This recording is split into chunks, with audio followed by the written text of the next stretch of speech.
This talk is supported by Small PDF, the successful Swiss scale-up making PDF easy for over 1 billion people around the world since 2013.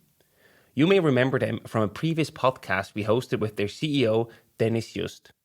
Their mission is to make PDFs and life easy for people across the world, a mission made possible with their 90-plus amazing employees across Zurich, Belgrade, and Barcelona. If you want to join this fast-growing Swiss scale-up, visit smallpdf.com/Swisspreneur and apply. The best way to get your users to recommend it is to build a great product.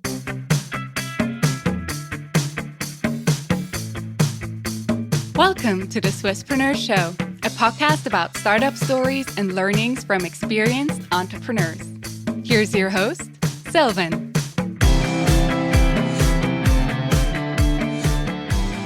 Kevin, a very well welcome to the Swisspreneur Show. It's a pleasure to have you here today. Likewise. I've really been looking forward to this conversation, Sylvan. So have I. You are the co-founder at Snipd, an AI-powered podcast player to unlock the knowledge in podcasts. I mean, that is basically very close to our core business, right? Before we talk about your impressive product and your story, you actually originally come from England and you grew up in Germany as well.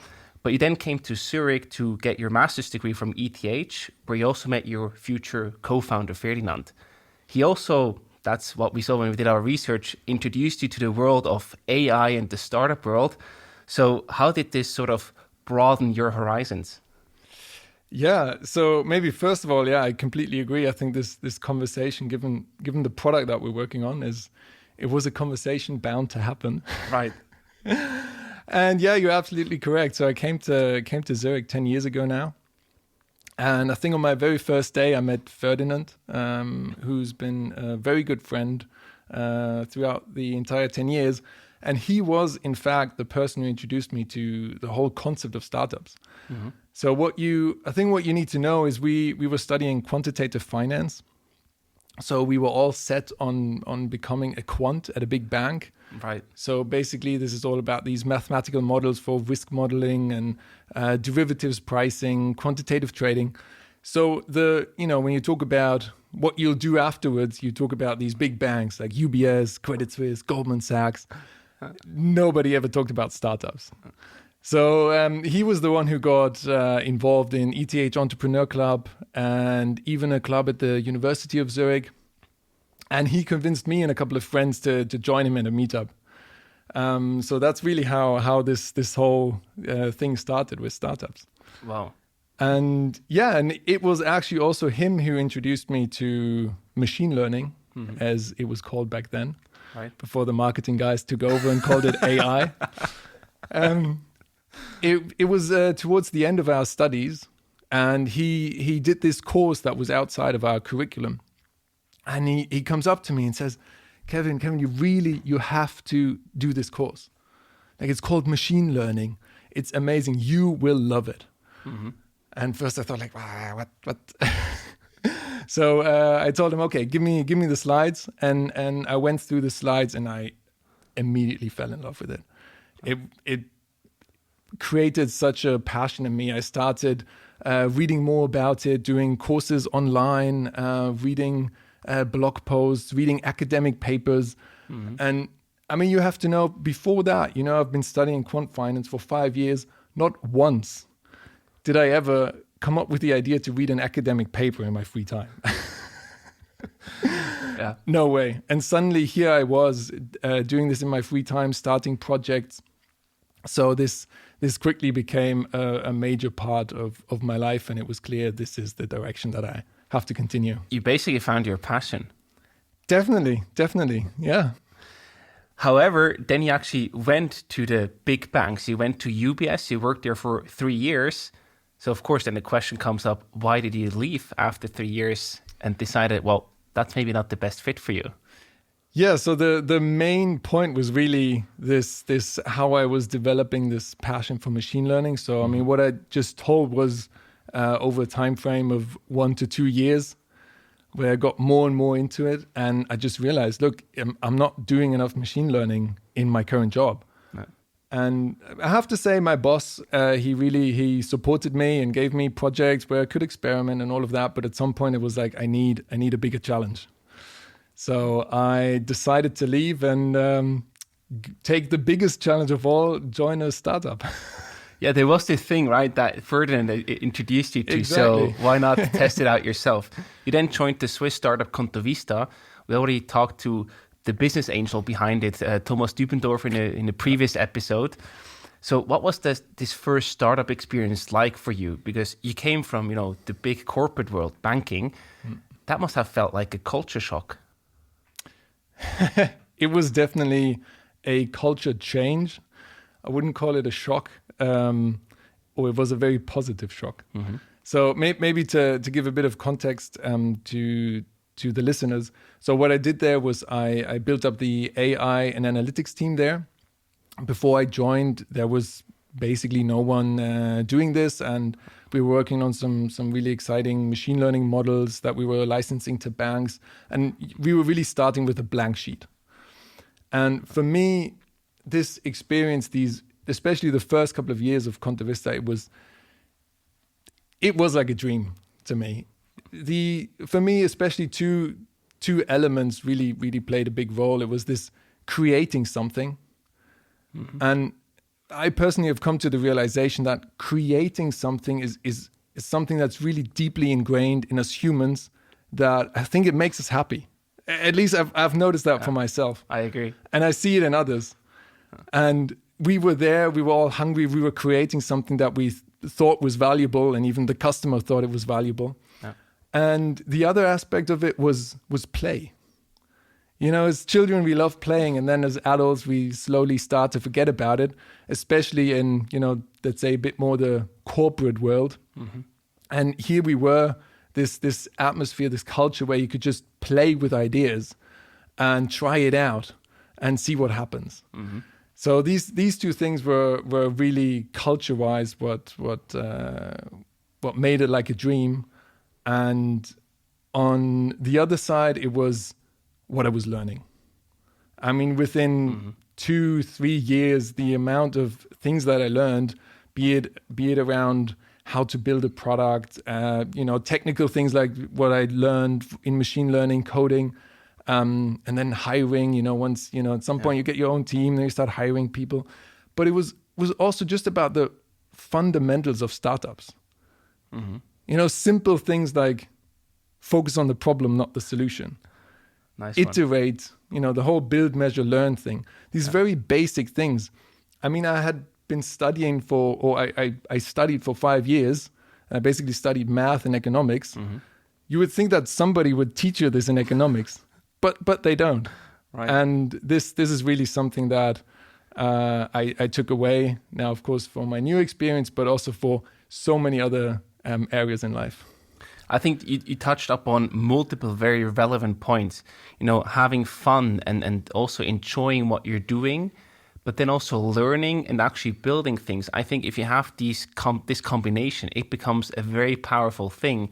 Because if you're motivated, if you then also develop a certain strength and talent at it, you basically become really, really good at it. And then you can only win, basically, You can only win. And this play is basically, if you look at children, you don't need to tell them to play. They do it, yeah. You don't need to tell them to keep playing. Right. So it's this self-motivating intrinsic thing. Yeah. So if you find that, sky's the limit. Exactly. I fully agree with that. That's a beautiful statement. Now, then you also, towards the end of your Contavista time, right? You then also had to face a decision. Well, what do I do with my life? Do I go back to university and pursue a PhD? Do I do something else and, for example, start my own company? You consciously decided against going for a PhD. Was that an easy decision for you? No, it was a process. So to give some context, it was around the time where in the AI world, there was quite a big breakthrough, or at least I thought at the time, which was self-supervised learning. So just in a nutshell, what this means is before that point in time, these AI models, you had to train them on big data sets that were labeled. So meaning, for example, if you have a computer vision model, you have images of cats, images of dogs, and you actually had some human added the label, this is an image of a cat or dog. Right. And self-supervised learning allowed training of these huge AI models without having the label. Yeah, so it's very powerful. Yeah. You just had these huge data sets, and we have enough data of images, of videos, of audio. Yeah. And when I read this first academic paper, I was blown away. And I thought this is the future. Mm-hmm. Which in the meantime turned out it is the future. Right. So this was basically where I thought, okay, should I pursue this as a PhD? Mm-hmm. And I looked up who could be an interesting professor at ETH where I could do that. And I found out that Thomas Dübendorfer, who you mentioned earlier, who was an investor at Conta Vista, he actually knows him. Mm-hmm. He worked together with him at Google in the past. So I called up Thomas, and I basically just wanted to ask him about the professor. Like, is this a smart guy? Is he nice? Like, whatever. Mm-hmm. And I start the conversation telling him, like, yeah, Thomas, I'd love to do a PhD in this area. And then afterwards, I think I'd love to start a startup. And he was like, wait. If you want to start a startup, then start a startup. But don't ever think that a PhD will help you just one single bit. So this was the first moment where I sort of thought, like, is this the right thing to do? Mm-hmm.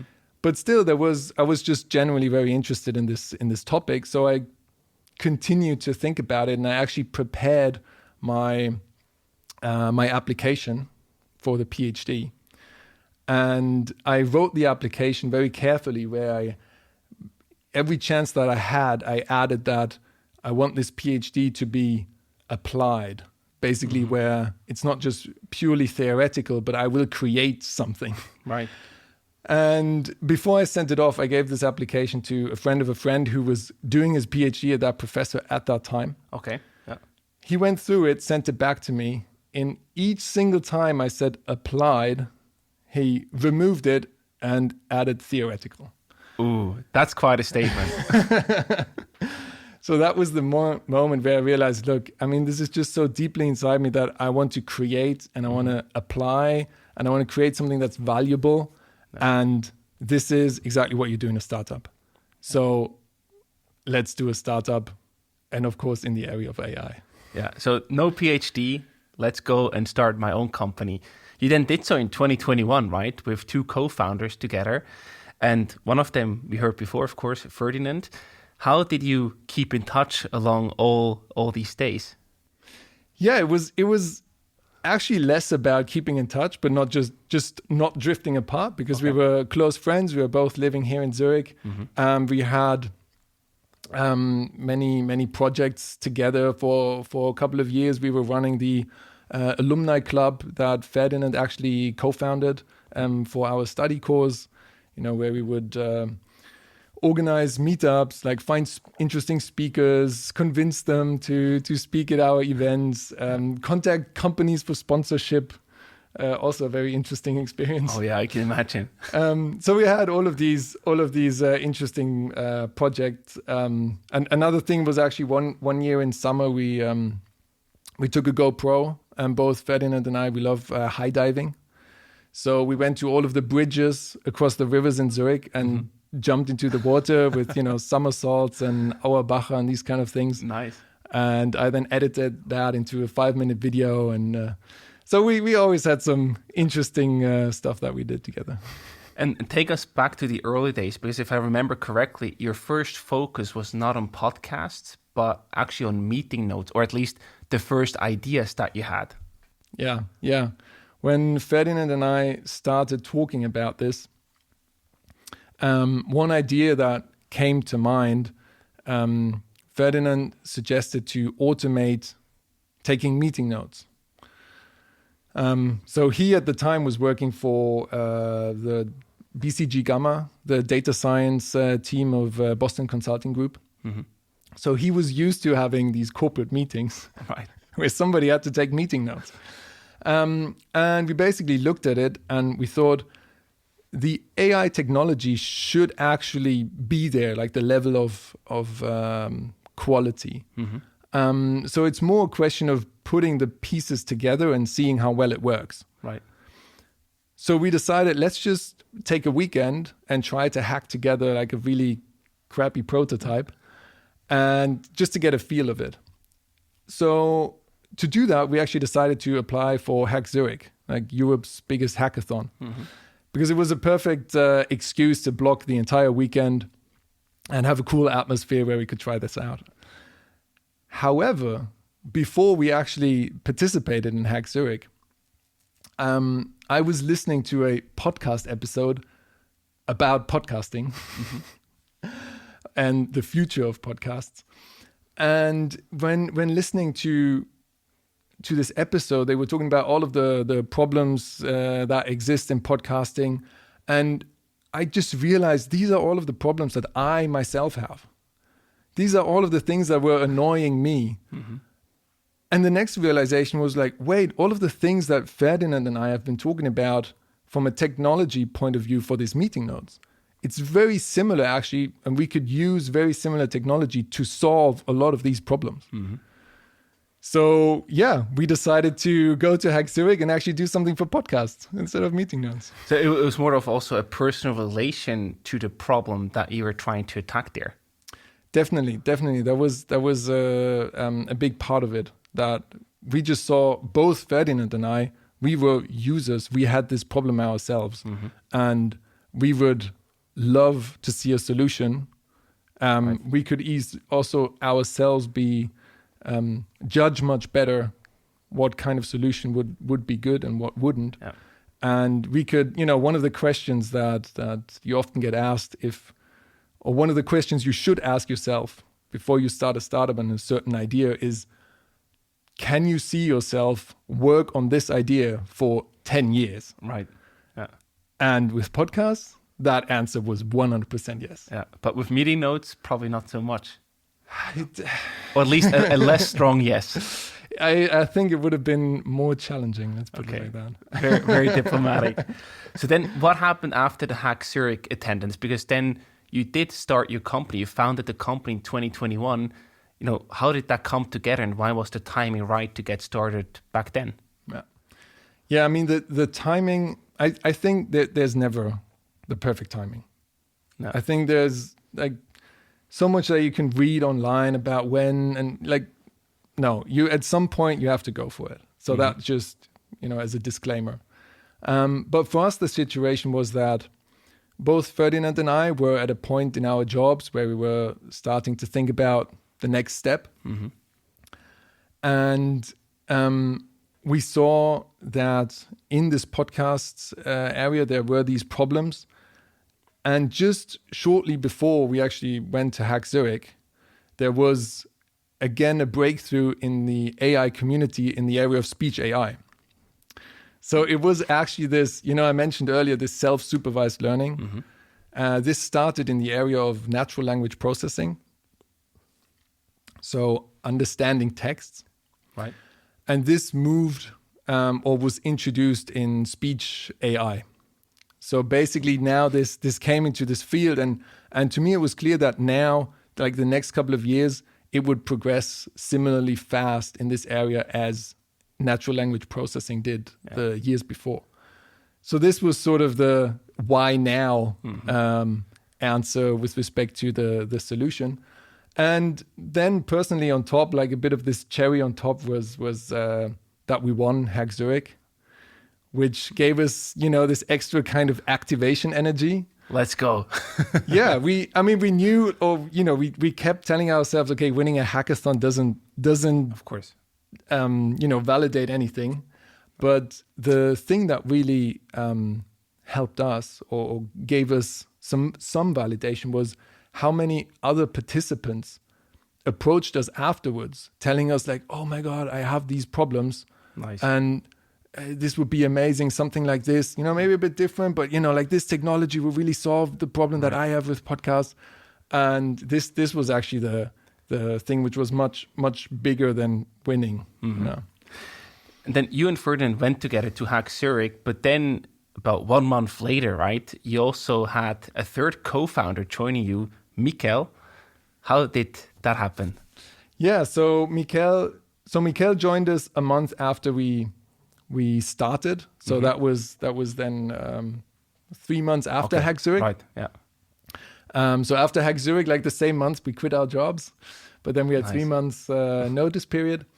And yeah, Mikel, I worked together with him at ContoVista. So he's also part of the ContoVista gang. Exactly. We worked together for 4.5 years, where he did an amazing job. As he started out as a front-end engineer, then later full stack, also team lead. So he was really one of the strong engineers that we had. And him and I, we got along really great. We were, always the last man standing at the ContoVista parties. Nice. Together with John, but that's something you can talk to him about. Okay, we will do that when he joins you. And he had left ContoVista just 1 month before I did, and his plan was to do a sabbatical, 3 months, relaxing a bit. And he contacted me and said, Kevin, it sounds super interesting what you're working on. I'd love to, continue to code during my sabbatical because I love coding. And I have a couple of things I want to try out. If you're interested, if you need someone to code a bit in the front end, happy to. So, he joined us. In the beginning, it was just, as a side project during his sabbatical. Until suddenly we realized like he's working full time on this, even though it's his sabbatical. So at some point we were like, Mikel, are you sure you don't want to join us? You sure you want to find a different job? And for him, it was the same. It's like, guys, I actually wanted to talk to you too. Yeah. So he joined us. So the dream team was completed. Definitely. He was definitely the missing puzzle. The missing piece in the puzzle. Right. Ferdinand and I, we cover a lot of basics, a lot of areas, and we're also fast learners. But both of us have no experience in building a front end, and we're building a B2C product, an app. Yeah. So having a really great front end UX is invaluable. And he was really the one. He's a wizard when it comes to building front ends. Amazing. It's crazy. I mean, you can look at our app. You can tell. Yeah, you can tell. A lot is thanks to him and one of the UX designers we work with. So I also want to talk a bit more about the problem. Like now, of course, you work in the podcast space, but what is the exact problem that you're actually solving for your users? Yeah. So for us, it all starts with the knowledge in podcasts. Like we look at podcasts as one of the largest knowledge bases in the world. Right. And this audio medium is really great for consuming this content, also for producing it. It's quite great. Right. I can tell you as well. Yeah, I can confirm that. But at the same time, this audio medium, it makes it difficult to, like more in a technical way, to interact with this knowledge base. So to be a bit more concrete, it's very difficult to actually find the best moments inside a 2-hour-long episode. Yeah. The moments that interest you, to basically skim through an episode in a similar fashion as you would do maybe a blog post, and then you find something and then you deep dive. Yeah. And once you actually hear something that is great, there's maybe some great advice. Hopefully I will give some great advice to some people today as well. I'm sure. You hear that, and of course you're at the same time, you're riding your bike, you're actually driving the car, you're jogging. So it's very difficult to actually write that down or somehow save this moment. So what often happens is you think, oh, this is great. I should remember this. I should tell my team about this. I should implement this. And 2 minutes later, you've forgotten about it. Exactly. And when you actually then do remember, it's like, what was it again? And it's impossible to come back. Somewhere along these 2 hours, you're never going to find it again. Exactly. So basically, a lot of the knowledge inside podcasts is either never listened to or it's lost. And this is basically the problem that we're trying to solve with Snipd. We want to unlock the knowledge in podcasts. And of course, the follow-up question to this is, how do you actually do this? Yes, of course, that's the important part. So in one sentence, we've built a AI-powered podcast player to discover the best moments in podcasts, to highlight them, and to share them with others.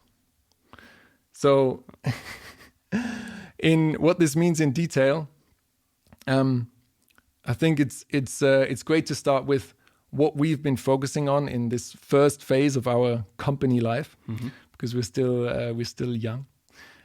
So this first phase was really about the highlighting. So it's this scenario that you listen to a great episode, you hear something that inspires you, that's great advice, and you want to save that.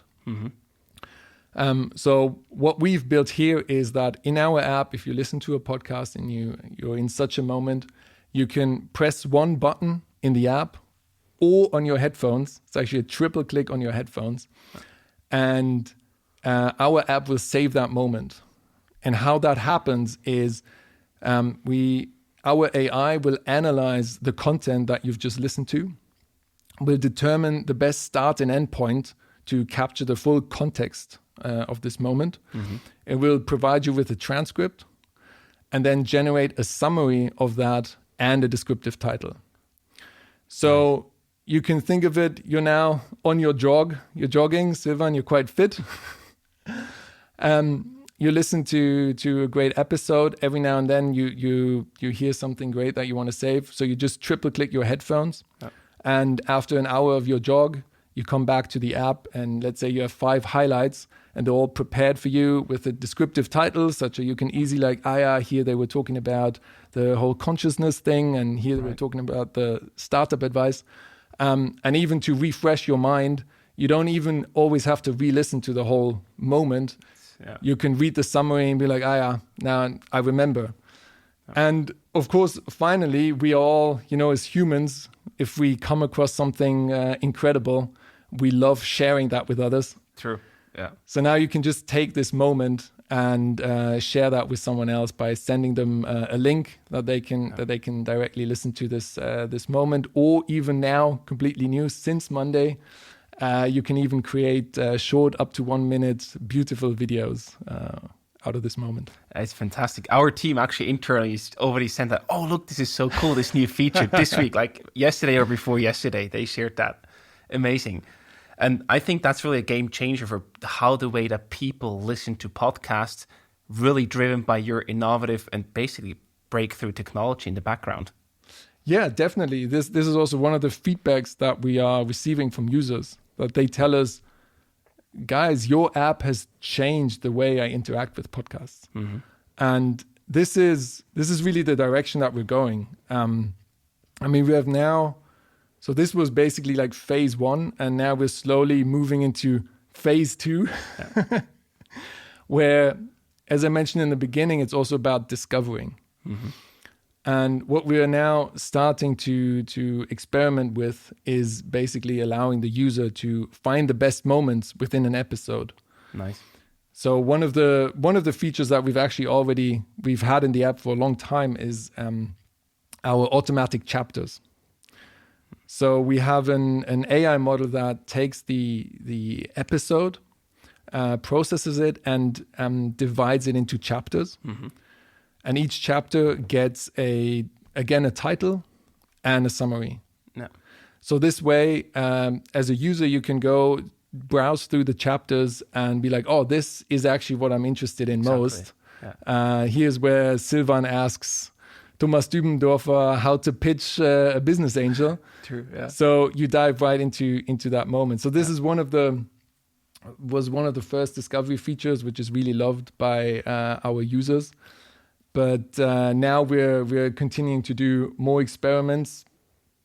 Basically, what you have to realize is we have, with all of these highlights, we basically have the information about which moments of an episode were most informative, were most interesting, most, as we sometimes call, knowledge rich.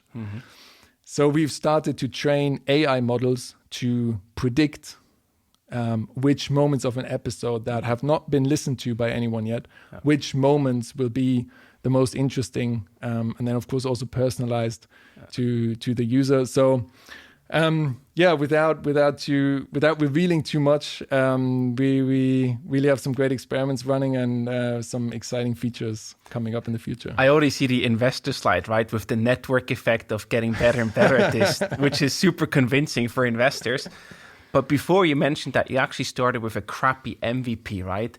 How do you go from crappy MVP to a really sophisticated product, as you already offer it right now, which is strong, technology-driven, and really adds a lot of value to its users?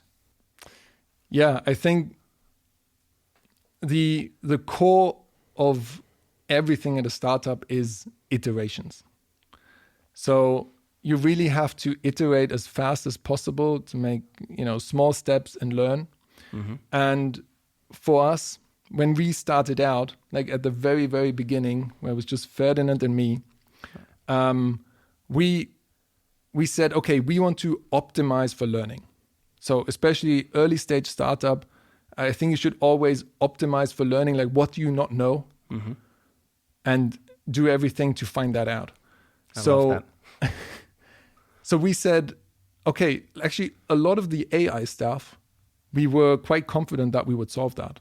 And we knew more or less how to do that. Right. So we ignored that. And we focused on all of the things that we didn't know. And for that, we said, okay, we want to have a first MVP. It can be super crappy. Right. And it was super crappy. But we want to have one in 2 weeks. And we want to put it in someone's hands and get feedback from them. Yeah. So this is what we did. And we built this MVP. Even we built a front end. Nice. The two of us, we repurposed a Python framework that was actually meant to build data dashboards with, but we used it to build an app front end. Why not, right? Yeah. As an entrepreneur, you have to be relentlessly resourceful, as I think the LinkedIn co-founder, I think, always says that. And yeah, our first MVP, it had only 5 shows. 5 of the best shows in the world. So that was Lex Friedman. It was The Knowledge Project, Tim Ferriss, Invest Like the Best, and Swisspreneur. I was almost shocked when he told me that you selected Swisspreneur as 5, top podcasts to work with. I mean, we feel honored, and that's such a great story to share. Yeah. And so and for every show, I think we had 5 episodes, and that was it. Yeah. And we prepared a lot of the things manually, but we had an MVP after 2 weeks, and we gave it into someone's hands, asked a couple of friends that we thought, would be in the target audience. Right. And we got feedback from them. And this is basically how we continued for a couple of months. Also, when Mikel joined us, the prototypes got significantly nicer.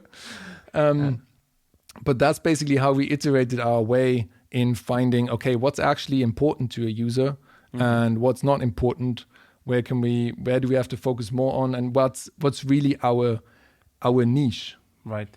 Because in the very beginning, it was clear that there are a lot of problems that listeners have, but you really need to find this one thing where as Michael Seibel from Y Combinator always says, the pain and urgency has to be similar to if your hair is on fire. Right. Like if your hair is on fire, you're desperate. And you're desperate enough that if next to you there's a bucket of bricks and there's no water inside, you're going to take those bricks and you're going to pour them over your head. Yeah. So this is equal to, I'm so desperate, I'm going to use this crappy startup MVP. And I'm actually going to switch. So this is basically what we try to find out in these iterations. Yeah. Wonderful stories to share. I love that a lot. I also want to talk about other challenges that you faced. You're still a small team. You're 5 people, but this also meant that you had to hire your first employees beyond the co-founders. That's usually a very difficult or challenging step to do as a founder that early on. So how did you manage to do that? What were some learnings that you took away from the first 2 hires that you did? Yeah, so we really started out with saying, okay, the first hires now in this first iteration, this first phase, they are so important. Like the people you hire is the company you build. And we took enough time to discuss what kind of person we actually want to hire before we did anything, before we went out. And we also asked ourselves very carefully, what kind of skills are we actually trying to hire for? Yeah. Because again, we started with, we want to optimize for learning. So how do you learn more or faster? It's with faster iterations. So we asked us, what are the skills that we need to iterate faster? Nice. And that's then how we decided who we would hire. So in our case, we decided to hire another app developer and someone to help us with community building and growth. And then we started, by posting on LinkedIn, and we thought, well, we know a lot of people. Someone's going to apply. But yeah, I mean, it's challenging, especially I would say with software engineers. I mean, Yeah, sure. Everyone is looking for them, right? And that was, I would say, the tougher one, where we really, at some point, we noticed how much time has passed since we started. And as a startup, you have a very clear deadline. Yeah. Like at some point, your money's going to run out. So we felt like, okay, our time is running out, and we had good candidates that made it into the final round, but there was always something where we said, you know what, we know how important this is. This is not it. And I would say this was quite tough. I can imagine, yeah. Like knowing that, you have a candidate, he's good, but not it's just not completely right, and time is running out, and then saying no, that was tough, and wasn't an easy decision, but we're super happy that we did it, because in the end we found Min, who is an amazing person. He's a I would call him a superstar when it comes to app development. Studied at EPFL, computer science, has startup experience, many years experience in this particular framework that we're using. Amazing. And he's just an amazing, cool and fun guy. Cool. So that was something where also I would advise others to, when it comes to hiring, everything else around a startup is fast. Good enough is perfect. Yeah. And then get it out there, get feedback, and then that's great. But with hiring, that's the one thing where you sort of suddenly have to turn it around and do like a complete 180 and say, no, hire slowly, and because these are the mistakes that are take a long time and cost a lot of money and time to undo. Absolutely. Was it mainly your gut feeling that let you decline the other candidates, or how did you come up with that assessment that they're good but not good enough? Yeah, I think a bit of both. So we had some very clear criteria that we would check for, and each one of us had a certain area that they would probe for. So that was also a good way of doing it. But then the other thing is really gut feeling, and that is something that Mikel and I actually also learned from Contovista, where it was very clear, like if we interviewed someone and afterwards we did a debrief, if just one single person said, I have a bit of a bad feeling about this guy, then that's it. Yeah. Wow. And I really think, sometimes it's then difficult to put into words, and sure, it also makes it sometimes difficult to communicate that then. Yeah. But in your gut feeling in these cases are often helpful. I agree, yeah. It's not an easy job because you basically have to keep the bar super high and don't compromise on anything, right? That is important to you to find that perfect hire. That's hard. Yeah. While knowing how much time you still have. Exactly. Yeah. It's sort of like a contradiction in itself, right? Time's running out. You need to deploy the money. You need to hire people. But at the same time, you also want to hire the best people, which makes the process so much longer. So that's a really, really tough balance to strike for and a tough challenge to solve in the end. Yeah, definitely. The next big challenge that you're obviously facing is the original idea with the meeting notes, right? That would have probably been a B2B case, I could imagine. Now with Snipd, you're in a pure B2C market. That is a challenge as a Swiss startup because the Swiss market is small. We don't have a lot of very successful B2C companies. How does that show in your daily business life and how do you solve that challenge? Because that's also a very big one to overcome. So this is a very interesting question because it's usually the first question that you get from people inside the Swiss ecosystem when you want to do a B2C startup. So I think you actually nicely took it apart, your question, because often you just hear like, oh, B2C is difficult in Switzerland. But a lot of people actually just say it because they hear other people say it. Right, yeah. So it goes back to, thinking from first principles. Like, why is it even difficult? Like, why do people say that? Mm-hmm. And usually, and you said that very correctly, it's because Switzerland is a small market for consumers. Right. But for us, it was clear from the very start that our main market would not be Switzerland. Our main market is the US. Mm-hmm. And beyond that, then basically every English-speaking country or region. And beyond that, everyone living everywhere else who speaks English and consumes English content. And there are quite a few people out there, if you put it that way. Exactly. So the challenge or the framing is then actually not, is B2C difficult in Switzerland for us? Mm-hmm. But the question is it difficult to build a B2C company where most of your users are in a different country? Exactly, yeah. And what's your answer to that question? So I would say, I don't have the counterfactual. So I haven't built a B2C startup before, so I don't know how it is otherwise. I think you always have the challenge, right? It's always, you need to understand your users, you need to have empathy for them, mm-hmm. understand where they're coming from. But this will always be the case. And if you look at our users now, yes, most of them come from the US, mm-hmm. but they also come from all around the world. Okay.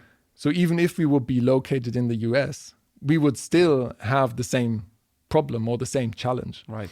So, and on top of that, I think, the culture in the US, it is clearly different to the culture here in Europe, but it's also, there are a lot of similarities culture-wise.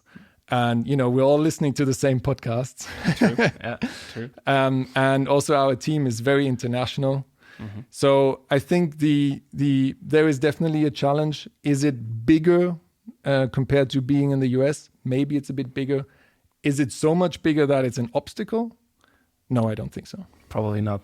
How do you acquire users then? Do you do any traditional performance marketing, or what is your biggest user acquisition channel today? Yeah. So maybe it's actually interesting to start to take a step back and, sure. and like where we actually started, because at some point, that's the interesting thing with the B2C product. At some point, you put it out there, and it's not like with B2B where you more or less have a list of companies that you can research and you try to call them up. So what we did in the very beginning was we looked for people online, like on Twitter, for example, on Reddit, anyone who was talking about remotely this podcast problem. And we just contacted them, like replied to their tweet, try to send them a DM, whatever, and said like, hey, we have this prototype MVP, we just released it. Would be amazing if you tried it out and gave us feedback. Nice.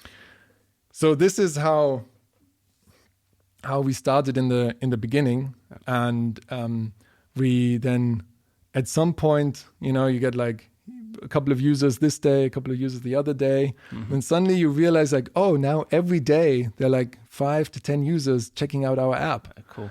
And that then slowly grows over time. So this is a bit how it started. And since then, the main growth driver that we had in the past and that we have until today is really word of mouth. So especially in the community of in this productivity community, people who love taking notes, who have a so-called second brain, which is a very exciting topic. Do a whole podcast episode just about that. Oh yeah, 100%. Within that area, you have a lot of tools that you can use for to organize and take highlights from your Kindle highlights, and when you read blogs.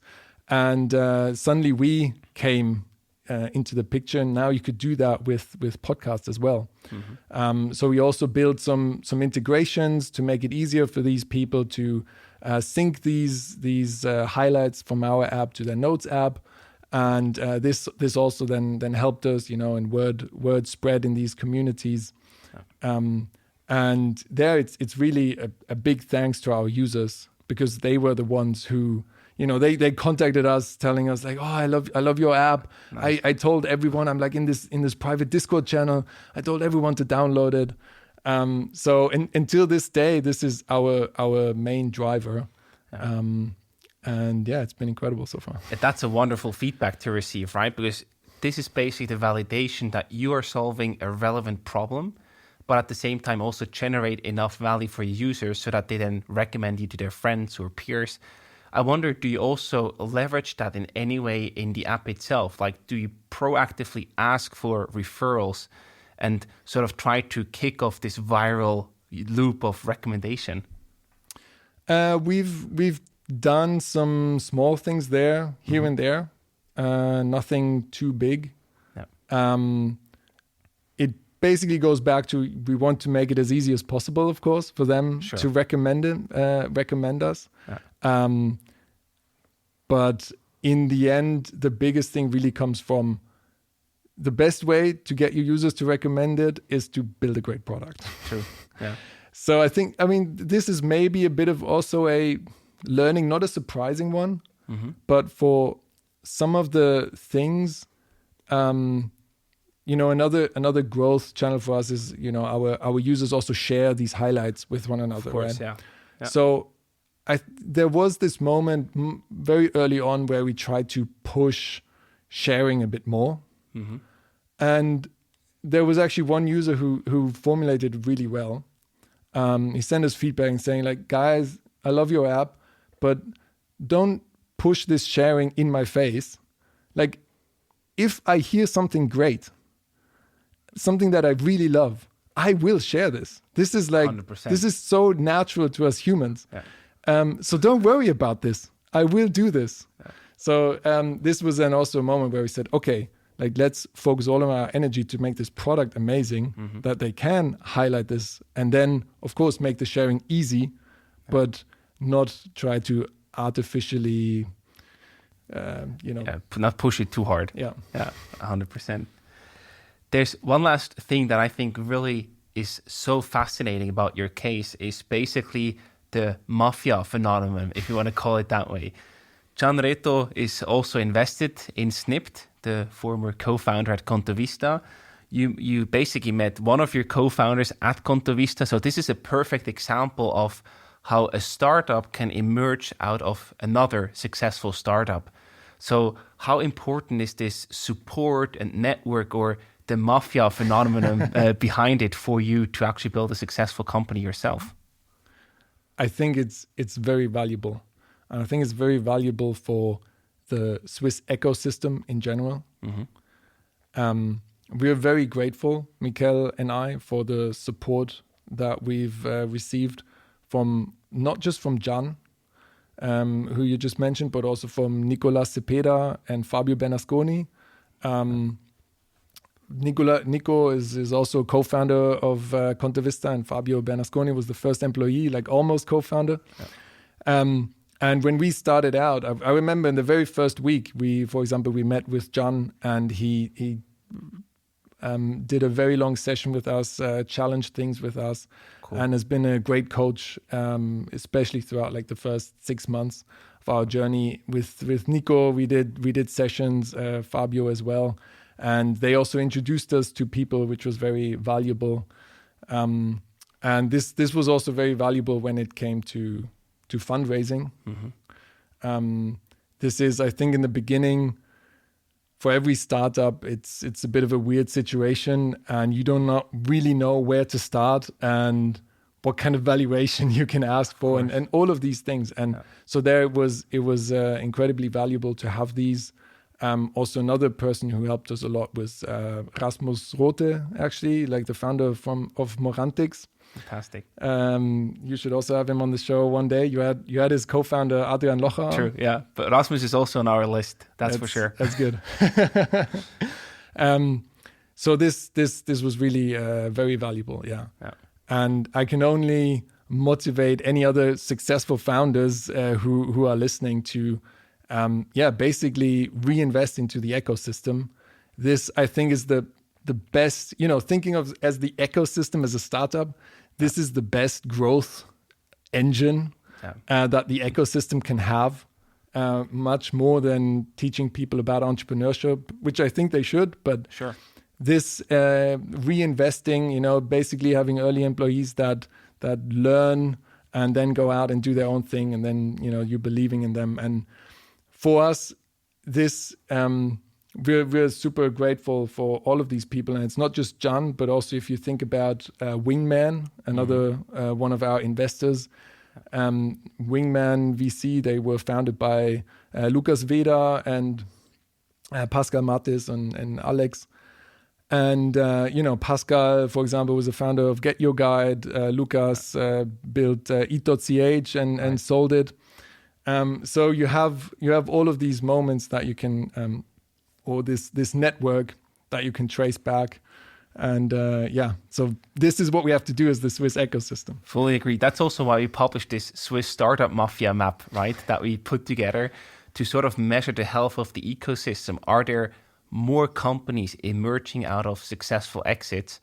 And if that's the case, you have a good health in the ecosystem. And that's exactly what we want to track with that map. Now, if you look a bit into the future, in the future of speech AI, basically, where do you see the technology being headed to? Do you, see any more breakthroughs happening and coming, or do you see more like growth of where you are already quite established? What do you see as the future of speech AI? Yeah, I think in general with AI, already just the state that we're in right now is. We're much further than I think most people realize. And it's crazy how fast it's been moving in the last 5 years. Mm-hmm. I mean, every now and then there's some really big things that make the news, like GPT-3 or DALL-E 2. It's usually OpenAI. They're quite good in creating buzz. Nice. Part of the game. Yeah, where they have Sam Altman as the CEO. So they know how to market the stuff.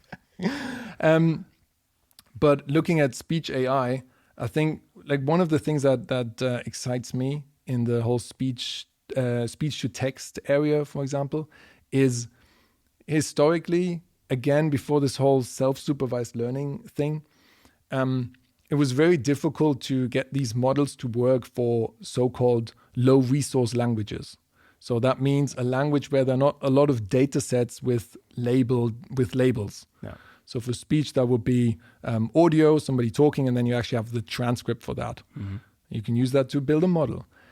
Now, for a lot of these low resource languages, like some African languages, or Schweizerdeutsch, 100%, yeah. With all of the different dialects, right? It was very difficult.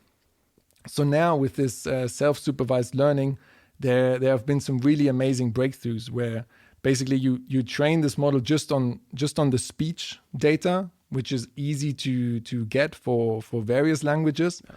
But even you can train it on all languages together, because there are a lot of similarities in there. You can just, as an example, it's all more or less in the same frequency. For example, there's some patterns there. Mm-hmm. So the model can already learn a lot about speech, about the patterns, without having any label. Nice. And now you have this big so-called pre-trained model, and now you can fine-tune it on one specific language. Yeah. And for this, there have been some results where already only with 10 minutes of labeled speech, you get amazing results. Nice. It's not perfect yet, but sure, you can get amazing results already. Yeah. And this is something that really excites me, for Swiss German. And also for us, because today our app, our AI, only works with English-speaking language podcasts. Mm-hmm. And our plan is to extend it to additional languages in the future. So these things, these breakthroughs are also very exciting for us to see.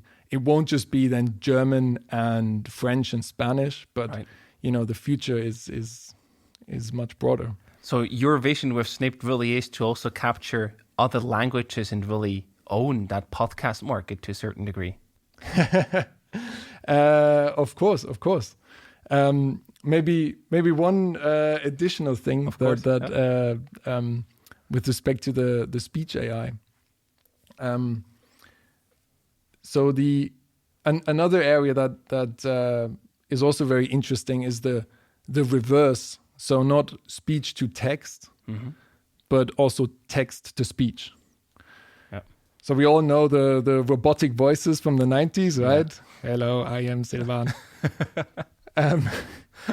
And now we've gotten used to Siri and the Google Assistant. The voices are already much better.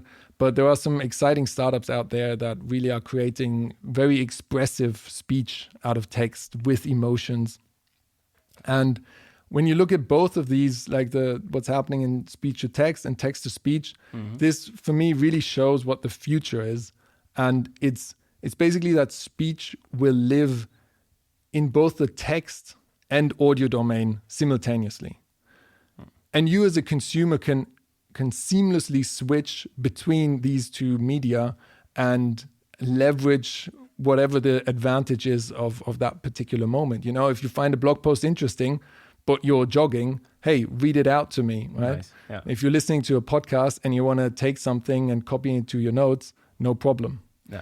So this is where I see the future heading. That's certainly a very exciting future that you're painting and picturing here. I love that. So then how is actually the vision of Snipd playing into all of this, what you just explained to us?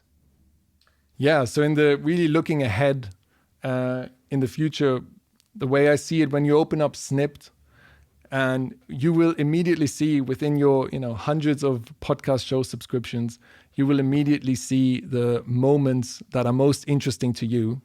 And you can directly dive into this moment and start listening. And if you enjoy it, you will just continue listening. Right. And as soon as you think, okay, this is actually not interesting anymore, you can skip to the next one.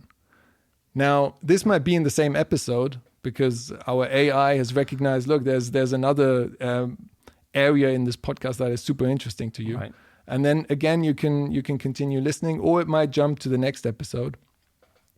And whenever you hear something, you'll just as today be able to save it with one click. But it will go even further, that over time, our AI will actually start to automatically organize all of your highlights. So that you will just be listening, and every now and then you do the triple click on your headphones, mm-hmm, and over time your knowledge base just starts to evolve. Right. And you have all of the highlights around startups or startup fundraising here the things about consciousness, and here about artificial intelligence. And the app will every now and then resurface these highlights for you automatically. Be like, hey, here's everything that you heard, that you listened to and saved about like startup fundraising. Yep. You not want to re-listen to those. And so all of these, there's so much more that's basically possible in this area, right, that also a lot of use cases that are now just becoming possible because of the advances in AI. So for us, it's really, really about unlocking this knowledge to unlock this knowledge. I fully understand why you're so excited about what you're building and about the future of your company. I mean, that sounds like a killer app. I definitely want to use myself every day. Well, perfect. So cool. Now, before we actually wrap up the episode, Kevin, we have some rapid fire questions prepared for you. I either give you different options to choose from or a simple question, and you have to answer in one sentence. You ready? Oh, one sentence. I didn't know it was just one sentence. Let's see. Let's see if we can manage. Let's go. First one for you, podcasts or books? Podcast. Yeah, clear choice. That was an easy one. Working at the startup or running one? Both. First working, then running. Okay, I'll add a second sentence to Sure. that. First, working at a startup, trying to work at an early stage startup, learn everything, then go out and do your own. Sounds like a perfect plan. Team player or lone wolf? Team player. Also obvious one. Yeah. And when was the last time that you thought this is probably a really bad idea? So this, I think I can't answer in one Fair sentence. point.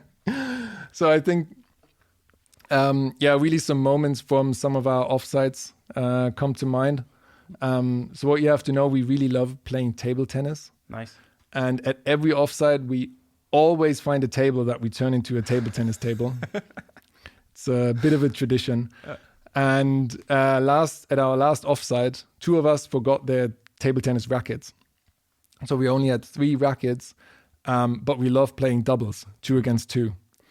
So one of us had the idea to take the big frying pan out of the kitchen and use as a table tennis racket.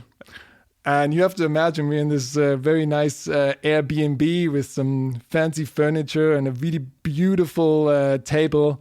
And here's one of us with the big frying pan, after a couple of beers. So this was definitely a moment where all of us said like, this I think is a bad idea. Right. Good example. But let's do it anyway. Of course. The very last one for you today, England, Germany or Switzerland? That's a mean one, I know. Switzerland. Yeah? So easy? So, well, if I can answer more than one sentence. I'm interested in that one. So when it comes to where I want to live, where I want to be part of society, Switzerland. Yeah. Great. When it comes to being a football fan, then unfortunately Germany. Yeah. It's just something deep inside me. Yeah. Which team? Bayern Munich. Good. So I've been a Bayern Munich supporter since the age of 6 or something like that. Yeah. That's yeah. So that's not gonna go away. No, I can imagine. Yeah, and England always has a special place in my heart. I have a lot of relatives there. My sister lives there. But yeah, I've made my choice for Switzerland. Great. Kevin, thank you so much for coming on the show. All the best and lots of success. We're really excited to see what you're building and where you're going with Snipd. Thanks, Sylvan. I enjoyed it very much.